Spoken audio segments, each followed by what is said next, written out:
सभी को नमस्कार। आप सभी का हार्दिक स्वागत है स्टडीफाइड यूट्यूब चैनल पर। इस सेशन के अंदर हम बातचीत करने वाले हैं data sufficiency and data redundancy के बारे में कि डेटा सफिशिएंट या ना सफिशिएंट होने से रिडंडेंट या ना रिडंडेंट होने पे क्या फ़र्क पड़ता है, इसके बारे में आज सीखेंगे, डिटेल में बात करेंगे। जो भी आपकी कन्फ्यूजन है डेटा सफिशिएंसी और रिडंडेंसी को लेकर सारी की सारी दूर करेंगे। बहुत इंटरेस्टिंग सेशन होगा, इसको लास्ट तक देखिएगा। इसके मैं कुछ क्वेश्चंस भी सॉल्व कराऊंगा और एक क्वेश्चन आपको होमवर्क भी दूंगा जिसका आपने कमेंट सेक्शन में मुझे जवाब देना है। डेटा सफिशिएंसी या रिडंडेंसी क्या टॉपिक है, एक बेसिक इंट्रोडक्शन में दे देता हूँ डेटा सफिशिएंसी का। आप मान लीजिए आपको एग्जामिनर ने एक सवाल पूछा है, कोई भी सवाल पूछा है, मान लीजिए उसने पूछ लिया find the age of Sunita. Sunita की एज निकालिए। सुनीता की एज निकालने के लिए उसने आपको 3 स्टेटमेंट्स दी हैं।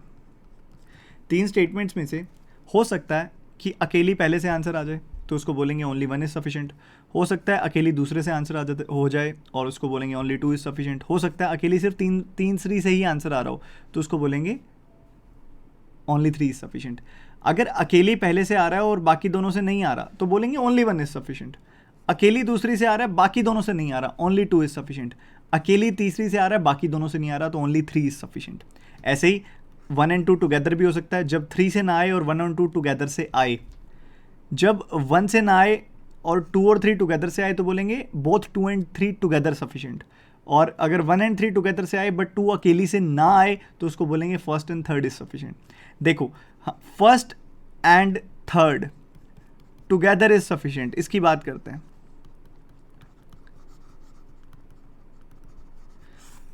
फर्स्ट और थर्ड टुगेदर इज सफिशिएंट को आंसर मार्क करने के लिए जितना ज़रूरी ये चीज़ है कि फर्स्ट एंड टुगेदर से आ रहा है, उतना ही ये ज़रूरी है कि सेकंड से नहीं आ रहा है। कुछ ऐसी ही चीज़ रिडंडेंसी के अंदर लगेगी। तो इस तरीके से क्या होता है रिडंडेंसी और क्या मतलब होता है उसके बारे में हम बताएंगे। मान लीजिए आपसे एक क्वेश्चन पूछा गया फाइंड द प्रिंसिपल सम। आपसे प्रिंसिपल की वैल्यू पूछी गई है और उसके लिए आपको 3 स्टेटमेंट्स दी हुई हैं। आपको क्या करना है? देखो, एक मिसकंसेप्शन होती है बच्चों को कि डेटा रिडंडेंसी का मतलब क्या होता है, नॉट सफिशिएंट। क्या डेटा अगर नॉट सफिशिएंट होगा तो उसको रिडंडेंट बोलेंगे? तो इसकी कंफ्यूजन को मैं दूर करता हूं। देखो, सिंपल सी बात है, डेटा अगर कोई स्टेटमेंट सफिशिएंट है तब भी वो रिडंडेंट हो सकती है, और अगर कोई स्टेटमेंट नॉट सफिशिएंट है तब भी वो रिडंडेंट हो सकती है, दोनों केसेस में। अब कोई स्टेटमेंट सफिशिएंट है तब भी वो रिडंडेंट हो सकती है, हो सकता है रिडंडेंट ना भी हो, रिडंडेंट भी हो सकती है, नहीं भी। और दूसरी तरफ अगर कोई स्टेटमेंट नॉट सफिशिएंट है तब भी ऐसे चांस बन सकता है कि वो रिडंडेंट ना हो। अब ये कैसे कैसे पॉसिबल है, जरा इसके बारे में बात करते हैं। तो आपको रिडंडेंसी का मतलब मैं समझाता हूं। रिडंडेंसी का मतलब कोई स्टेटमेंट रिडंडेंट तब होती है जब आप उसको डिस्पोज ऑफ कर दो, उसको खत्म कर दो। उस स्टेटमेंट को खत्म कर देने के बाद बची हुई स्टेटमेंट से आपका आंसर आता हो, उसको बोलेंगे रिडंडेंट स्टेटमेंट। मान लीजिए आपके पास 3 स्टेटमेंट्स दी गई हैं। अगर आप कहते हो कि only 1 is redundant, only 1 is redundant का मतलब ये है कि अगर आप फर्स्ट स्टेटमेंट को डिस्पोज ऑफ कर दो, खत्म कर दो, काट दो, एलिमिनेट कर दो, इस सेट में से हटा दो, तो आपके पास बची हुई दोनों स्टेटमेंट से आंसर आ जाएगा। तो स्टेटमेंट 1 इज रिडंडेंट।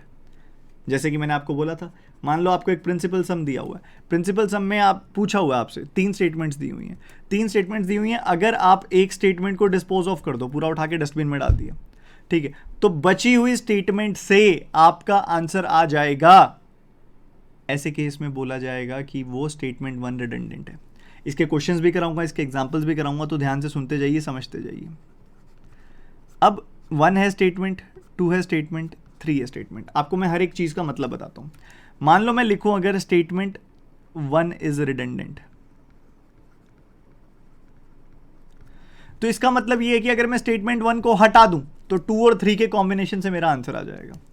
अगर मैं बोलूं स्टेटमेंट 2 इज रिडंडेंट, तो इसका मतलब है कि अगर मैं स्टेटमेंट 2 को हटा दूं तो मेरा 1 और 3 से आंसर आ जाएगा।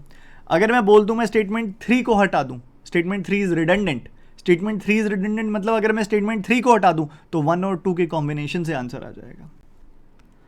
अगर मैं बोलूं बोथ 1 and 2 आर रिडंडेंट। मतलब अगर मैं 1 और 2 दोनों को हटा दूं तो अकेले 3 से आंसर आ जाएगा। अगर मैं बोलूं स्टेटमेंट 2 एंड 3 आर रिडंडेंट, मतलब दूसरी और तीसरी को मैं हटा दूं तो मेरी अकेली पहले से आंसर आ जाएगा। और अगर मैं बोल दूं स्टेटमेंट 1 एंड 3 आर रिडंडेंट, मतलब 1 एंड 3 को हटा दूं तो अकेली दूसरी से आंसर आ जाएगा। समझ गए? क्या कभी ऐसा हो सकता है ऑल 3 1 2 3 आर रिडंडेंट, जब तीनों ही स्टेटमेंट हटा दोगे तो आंसर कब आएगा? ये तब पॉसिबल होता है जब गिवन इंफॉर्मेशन में ही सारा डेटा दिया हुआ हो। गिवन इंफॉर्मेशन होती है ना, जब ऊपर गिवन इंफॉर्मेशन है उसमें सारा डेटा दे दिया, मतलब जो पूछा है ना वो ऊपर से निकल सकता है। तो ऑल 3 आर रिडंडेंट, तीनों को हटा दो तब भी आंसर आ जाएगा। और तीनों ही रिडंडेंट ना हो ऐसा केस कब होगा? जब गिवन डेटा में ऑब्वियसली इनफ डेटा नहीं है आंसर निकालने के लिए, उसके बाद फर्स्ट सेकंड थर्ड तीनों को कंबाइन करके भी आंसर नहीं आ रहा, तो neither of the statement is redundant आ जाता है। Neither of the statements. अगर गिवन डेटा में से भी आंसर नहीं आ रहा, फर्स्ट सेकंड थर्ड जब तीनों ही नॉट सफिशिएंट हो, तो आप किस स्टेटमेंट को डिस्पोज ऑफ करोगे आंसर निकालने के लिए? तीनों को भी उठा के डिस्पोज ऑफ कर दो तब भी आंसर नहीं आएगा। मुद्दा है आंसर आना चाहिए। खत्म करने के बाद, ट्रैश में डालने के बाद, एलिमिनेट करने के बाद, डिलीट करने के बाद आंसर आना चाहिए। अगर आंसर आ रहा है तो आपकी स्टेटमेंट रिडंडेंट है, नहीं तो स्टेटमेंट रिडंडेंट नहीं है। इसका फर्स्ट क्वेश्चन मैं आपको कराता हूं, ठीक है? केसेस समझाता हूं। इसमें सबसे पहला केस आप सभी के सामने रखता हूं। जो हिंदी मीडियम के विद्यार्थी हैं, हिंदी मीडियम के स्टूडेंट्स हैं, वो यहां से स्क्रीनशॉट लेके सॉल्व कर सकते हैं, ठीक है?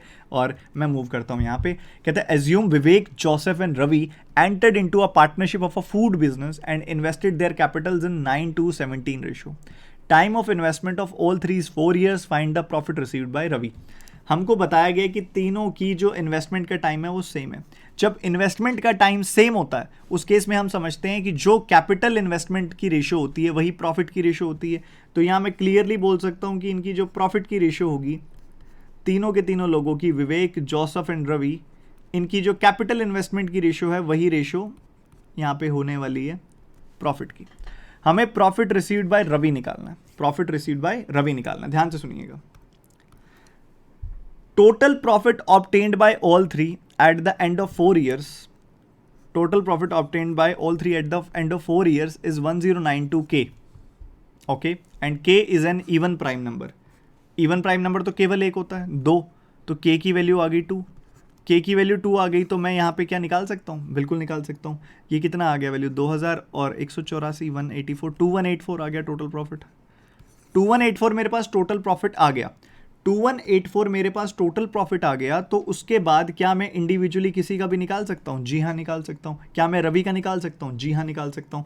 तो अभी तक मुझे समझ आया है कि ओनली 1 इज सफिशिएंट, समझ में आया अभी तक मेरे को। अभी आपको सारे मतलब समझाऊंगा। ओनली 1 इज सफिशिएंट, ठीक है? उसके बाद आते हैं सेकंड पे। कहते हैं investment done by all three together is 5,46,000। Investment से तो इन्वेस्टमेंट्स की वैल्यू आएगी, प्रॉफिट की वैल्यू तो नहीं आएगी, तो इससे तो मुझे अकेली से तो कुछ नहीं मिल रहा। Profit earned by Joseph is 1/8 of his investment. Profit earned by Joseph is 1/8 of his investment. मतलब अगर मैं देखूं तो सिर्फ स्टेटमेंट 3 से भी मुझे कुछ नहीं मिल रहा, क्योंकि जोसेफ ने मान लो 1/8 प्रॉफिट किया भी, तो इससे तो कोई लिंकेज नहीं बनेगी कि भाई रवि का कितना प्रॉफिट आया। पर अगर आप स्टेटमेंट 2 एंड 3 को कंबाइन करते हो, स्टेटमेंट 2 एंड 3 को कंबाइन करते हो, तो आपको एक छोटी सी चीज समझ में आएगी उसके अंदर कि 5,46,000 है अगर, तो 5,46,000 को इंडिविजुअली ब्रेक कर सकते हो? जी कर सकते हैं। जोसेफ का प्रॉफिट, जोसेफ की इन्वेस्टमेंट पता लग जाएगी, यस और नो? अगर आप इन्वेस्टमेंट आपको टोटल की पता है, तीनों की पता है, आपके पास तीनों की इन्वेस्टमेंट की रेशियो है, तो आपको जोसेफ की इन्वेस्टमेंट पता लग जाएगी, जी पता लग जाएगी। जोसेफ की इन्वेस्टमेंट पता लगी तो जोसेफ की इन्वेस्टमेंट का 1/8 करोगे तो जोसेफ का प्रॉफिट पता लग जाएगा, जी पता लग जाएगा। जोसेफ का प्रॉफिट पता लग गया, क्या प्रॉफिट की रेशियो है? जी हाँ। तो रवि की रेशियो आ जाएगी, रवि की प्रॉफिट आ जाएगा, जी बिल्कुल आ जाएगा। मतलब मैं क्या कह सकता हूं इसके साथ साथ both 2 and 3 together are sufficient. ये तो मैंने लिखा सफिशिएंसी का। अगर इसी सवाल में सफिशिएंसी पूछता तो मेरा आंसर होता ईदर ओनली 1 इज सफिशिएंट और both 2 and 3 together are sufficient. ये मेरा आंसर होता, सफिशिएंसी का सवाल होता या नेसेसिटी का सवाल होता। अब वहीं पे सफिशिएंसी का सवाल होता अगर तो अभी हम आते हैं आगे की तरफ। अब हम बात करते हैं रिडंडेंसी का सवाल पूछ देता वो इसी में, तो मेरा क्या आंसर बनना चाहिए था। मेरा यहां पे क्या पर्पज है रिडंडेंसी का कि अगर मैं उसको स्क्रैप कर दूं, हटा दूं, खत्म कर दूं जिस स्टेटमेंट को, तो मेरा आंसर आना चाहिए। मुझे एक बात बताओ, आंसर कैसे आ रहा है? ओनली 1 से आ रहा है एंड 2 + 3 से आ रहा है, आंसर आ रहा है। क्या फर्क पड़ता है कि डेटा सफिशिएंट है या नॉन सफिशिएंट है रिडंडेंसी के लिए? नहीं। फर्क क्या पड़ता है कि जब मैं स्क्रैप ऑफ करूं तो मेरा आंसर आना चाहिए। अगर मैं 1 को स्क्रैप ऑफ कर दूं, अगर मैं 1 को कर दूं खत्म, उसको डिस्पोज कर दिया, उसको एलिमिनेट कर दिया, हटा दिया, फर्स्ट स्टेटमेंट ही हटा दी मैंने, फर्स्ट स्टेटमेंट हटा दूं, तो क्या मेरा सेकंड और थर्ड से आंसर आ सकता है? तो मेरा जवाब है यस सर, आ सकता है, आ सकता है सर। और उसके बाद दूसरी तरफ अगर मैं आपसे बोलूं कि अगर मेरे पास क्या ऑप्शन है अभी कि मेरा फर्स्ट अलोन से आंसर आ सकता है and second and third together से आंसर आ सकता है, तो अगर मैं सेकंड एंड थर्ड को दोनों को डिस्पोज ऑफ कर दूं, इनको खत्म कर दूं, तो क्या मेरा फर्स्ट से आंसर आ सकता है? जी हां, फर्स्ट से आंसर आ सकता है, बिल्कुल आ सकता है, बिल्कुल आ सकता है। तो मेरा फर्स्ट से बिल्कुल आंसर आ सकता है। तो इस केस के अंदर हम ये बोलेंगे जब रिडंडेंसी की बात होगी कि either 1 alone, either 1 alone or both 2 and 3 together are redundant। तो ये चीज बहुत ज्यादा जरूरी है पहले कैलकुलेट करना कि आंसर कहां कहां से आ रहा है। डेटा रिडंडेंसी चेक करने के लिए पहले डेटा सफिशिएंसी ही चेक की जाती है। आपने चेक किया कि किधर से आंसर आ रहा है, बस जिधर से आंसर आ रहा है उसके अलावा वाला केस रिडंडेंट हो जाएगा, ये देखा जाता है। ठीक है, एक और एग्जांपल आप सभी के सामने रखता हूं। सुंदरलाल, हिंदी मीडियम वाले बच्चे देख सकते हैं, यहाँ से हिंदी मीडियम वाले बच्चे देखें, स्क्रीनशॉट लेके सॉल्व कर सकते हैं। इवन इंग्लिश मीडियम वाले भी स्क्रीनशॉट लेके सॉल्व करके फिर मेरा सॉल्यूशन प्ले कर सकते हैं। Sundarlal marked an article 37.5% above its cost price and gave a discount of 25%. Find the difference between profit and discount. Profit और discount के बीच का डिफरेंस बताना है। यहाँ से मुझे पता है कि मेरे पास सीपी और एमपी की रेशियो आ जाएगी भाई, 3/8 का मार्कअप है, 8 से 3 बढ़ के 11 हो जाएगी वैल्यू, और फिर डिस्काउंट दिया जा रहा है 25% का, मतलब यहाँ पे 4 की चीज़ 3 में जाएगी।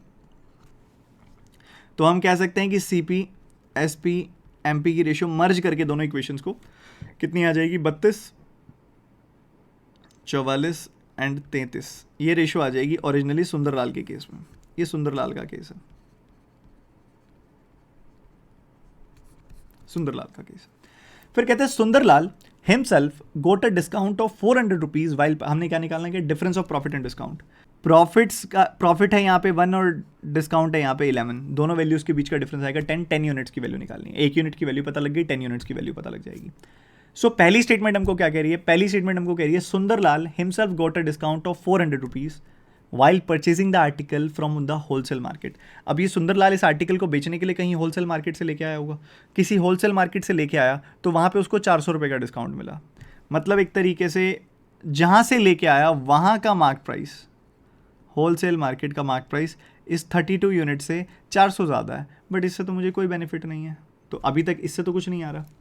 Ranjit bought an article from Sundarlal, Ranjit ने आर्टिकल सुंदरलाल से खरीदा, मतलब 33 यूनिट्स का खरीदा होगा उसने, एंड उसको 2/3 ऊपर मार्क कर दिया, 2/3 ऊपर मार्क कर दिया, यानी कि 55 मार्क प्राइस बना दिया। ये बात हो रही है एक्चुअल में रंजीत की, रंजीत ने ऐसा किया, सिर्फ इससे भी कुछ मुझे आता दिखाई नहीं दे रहा।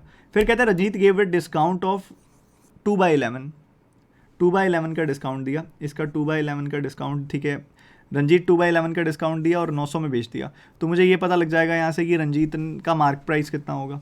तो सिर्फ इससे भी आंसर नहीं आ रहा, बट मुझे लग रहा है, क्लियरली दिखाई दे रहा है कि इन दोनों की पेयरिंग करने से आंसर आ जाएगा, इन दोनों की पेयरिंग करने से आंसर आ जाएगा, क्योंकि 33 की चीज़ है, उसको 55 बना दिया, फिर ये 2/11 का डिस्काउंट दे दिया, यानी कि 10 का डिस्काउंट दे दिया, 45 आ जाएगी वैल्यू, और 45 यूनिट की वैल्यू अगर 900 दी हुई है तो 1 यूनिट की वैल्यू 20 आ जाएगी, and you can calculate the difference between these two. मतलब 2 और 3 टुगेदर से आंसर आता मुझे दिखाई दे रहा है, 2 और 3 से मुझे आंसर आता दिखाई दे रहा है। क्या किसी और पेयर से आंसर आ रहा है? 1 अकेले से आंसर आ रहा है, नहीं आ रहा। 2 अकेले से आंसर आ रहा है, नहीं आ रहा। 3 अकेले से आंसर आ रहा है, नहीं आ रहा। 2 और 3 टुगेदर से आंसर आ रहा है, जी आ रहा है। 1 और 2 टुगेदर से आ रहा है, नहीं आ रहा। 1 और 3 टुगेदर से आ रहा है, नहीं आ रहा। तो यहाँ पे सिर्फ और सिर्फ एक केस बन रहा है कि 2 एंड 3 टुगेदर से आंसर आ रहा है। 2 एंड 3 टुगेदर सफिशिएंट है इस आंसर को लेके आने के लिए। इसका मतलब है कि रिडंडेंसी की बात करें तो ऐसी कौन सी स्टेटमेंट है जिसको मैं स्क्रैप ऑफ कर दूं तो मेरा आंसर आ जाएगा, यहाँ पे वो है statement 1। Only statement 1 is sufficient for this question to find out, sorry, only statement 1 is redundant for this question. Redundant मतलब उसको हटा देंगे तो बचा हुआ मेरे पास सफिशिएंट है। रिडंडेंट का मतलब बेसिकली होता है एक्स्ट्रा इन्फॉर्मेशन, ऐसी इन्फॉर्मेशन जो एक्स्ट्रा है, जिसकी कोई रिक्वायरमेंट नहीं है, जो फालतू की इन्फॉर्मेशन है। तो only statement 1 is sufficient, so redundant to get the answer. आगे बढ़ते हुए इसकी एक तीसरा टाइप आप सभी के सामने रख रहा हूँ मैं, बहुत ध्यान से सुनिएगा, बहुत फोकस के साथ देखिएगा कि किस तरीके से क्वेश्चन सॉल्व हो रहा है। हिंदी मीडियम वाले बच्चे यहाँ से देख सकते हैं और क्वेश्चन को सॉल्व करने का प्रयास कर सकते हैं। Kritika was doing an experiment. She mixed mixture P that contains milk and water in the ratio 4:3 and mixture Q that contains milk and water in the ratio K:M. She find the quantity of mixture P. Mixture P की quantity निकालिए। तो क्या है इसके अंदर mixture P की quantity कैसे निकाली जा सकती है? सबसे पहले कहता है कि milk in Q is 27। Q के अंदर तो रेशो ही नहीं है अपने पास, मिल्क का पता लग गया, कहीं से P नहीं आ रहा तो इससे तो कुछ नहीं निकल सकता। फिर कहते हैं कि P and Q are mixed to form a new mixture. P and Q are mixed to form a new mixture R, मतलब जो ये बेसिकली बात कर रहे हैं कि इन्होंने मिक्स किया है P और Q को मिक्स किया है तो R बन गया। फिर कहते हैं R is 250 ml more than Q। Basically R minus Q की वैल्यू दे दी, R माइनस Q की वैल्यू दे दी आपको, तो R माइनस Q की वैल्यू तो 250 बोल रहा है, तो मतलब P की वैल्यू 250 आ जाएगी। P की वैल्यू भी पूछी हुई है तो ओनली इससे हो रहा है, ओनली 2 से हो रहा है। फिर कहता है K is equal to 2M। K is equal to 2M मतलब K की जगह पे 2M लिख दूँ, 2:1 की रेशो हो जाएगी। बट मुझे तो इसकी क्वांटिटी नहीं पता, कुछ नहीं पता रेशो, तो इससे तो कुछ नहीं निकल सकता। क्या मैं थर्ड और फर्स्ट को कंबाइन करके निकाल सकता हूँ? थर्ड और फर्स्ट को कंबाइन करके देखो, मुझे पता है K is equal to 2M है, तो इधर मुझे Q की वैल्यू 27 पता लग गई। भाई Q में मिल्क जो है वो 27 है, मतलब 2 यूनिट की वैल्यू 27 आ गई, इसकी वैल्यू 13.5 आ जाएगी। तो Q का तो मिक्सचर आ जाएगा, बट P का कहाँ से आ रहा है? P का निकालना है ना, P का नहीं आ रहा, तो फर्स्ट और थर्ड के कॉम्बिनेशन से भी आंसर नहीं आ रहा। तो मैं यहाँ कह सकता हूँ कि ओनली 2 इज सफिशिएंट। और अगर रिडंडेंसी की बात करें तो 2 के अलावा क्या बच गया? 1 and 3। So both 1 and 3 together are redundant. इनको एक साथ लेने पर भी आंसर नहीं आ रहा, सो 1 and 3 टुगेदर आर रिडंडेंट। ये खेल बनेगा। इस पे एक और टाइप आप सबके सामने रखने जा रहा हूं मैं। हिंदी मीडियम वाले बच्चे यहां से देख सकते हैं और अपनी कंफ्यूजन को दूर कर सकते हैं, समझ सकते हैं कैसे करना है।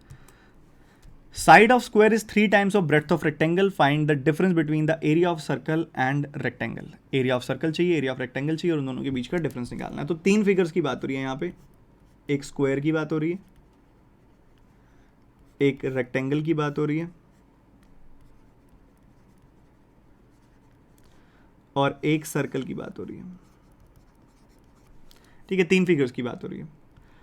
हमें निकालना है area of rectangle and circle का डिफरेंस।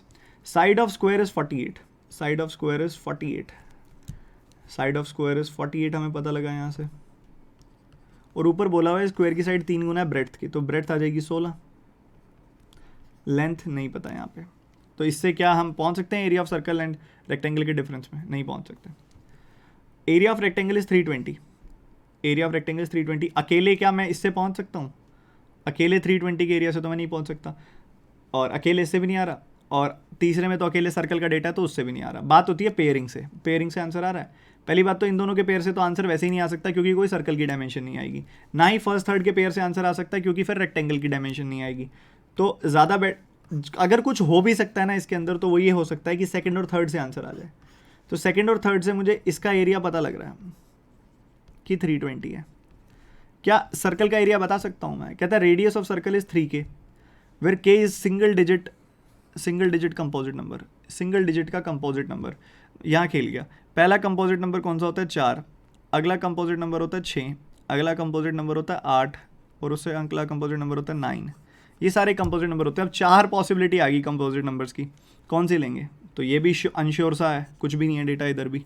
तो मुझे दिख रहा है ना ओनली 1 से आ रहा, ना ओनली 2 से आ रहा, ना ओनली 3 से आ रहा, ना पेयर बना के आ रहा, ना तीनों के कॉम्बिनेशन से आ रहा। तो क्या इधर मैं बोलूँ कोई भी डेटा सफिशिएंट है, तो मैं बोलूँगा नीदर 1 2 3 सफिशिएंट, कोई तीनों में से कोई भी सफिशिएंट नहीं है। बट बात यहाँ पे रिडंडेंसी की आ जाती है। रिडंडेंसी का मतलब होता है उस स्टेटमेंट को अगर मैं हटा दूं तो आंसर आना चाहिए। क्या इनमें से कोई भी स्टेटमेंट हटाने पे आंसर आ रहा है? नहीं आ रहा। तो मेरा आंसर यहाँ पे होगा none of the statement is redundant, none of the statements is redundant. अच्छा, एक और केस होता है जिसमें none of the statement redundant आएगा। कौन सा केस होता है बताओ बच्चे? जिसमें स्टेटमेंट 1, स्टेटमेंट 2 और स्टेटमेंट 3 तीनों के कॉम्बिनेशन से आंसर आ रहा हो, जिसमें अकेले 1 से, अकेले 2 से, अकेले 3 से नहीं आ रहा, 1+2, 2+3, 3+1 से नहीं आ रहा, 1 2 3 के कॉम्बिनेशन से ही आंसर आ सकता है। तो आप कोई स्टेटमेंट निकाल नहीं सकते। तो उस केस में भी none of the statements is redundant answer आएगा। ठीक है, तो आप मेरे को एक क्वेश्चन का आंसर देंगे, ये होमवर्क क्वेश्चन है आपका। इसमें आपने मेरे को बताना है कि कौन सी स्टेटमेंट्स या किस हिसाब से रिडंडेंसी आप कैलकुलेट कर सकते हो इसके अंदर। ये होमवर्क है और मैंने अपनी तरफ से पूरी कोशिश की आपको डेटा सफिशिएंसी या रिडंडेंसी समझाने की, रिडंडेंसी के साथ क्या रिलेशन होता है वो समझाने की। उम्मीद करता हूँ आप बहुत अच्छे से सीखे होगे। Thank you so much, God bless you. आप पहली बार इस चैनल पर आए हैं तो सब्सक्राइब करके बेल आइकन पर क्लिक करके जरूर जाइएगा और इसके साथ ही लाइक ज़रूर कीजिएगा सेशन को। God bless you. जो क्वेश्चन पूछा उसका जवाब कॉमेंट सेक्शन में।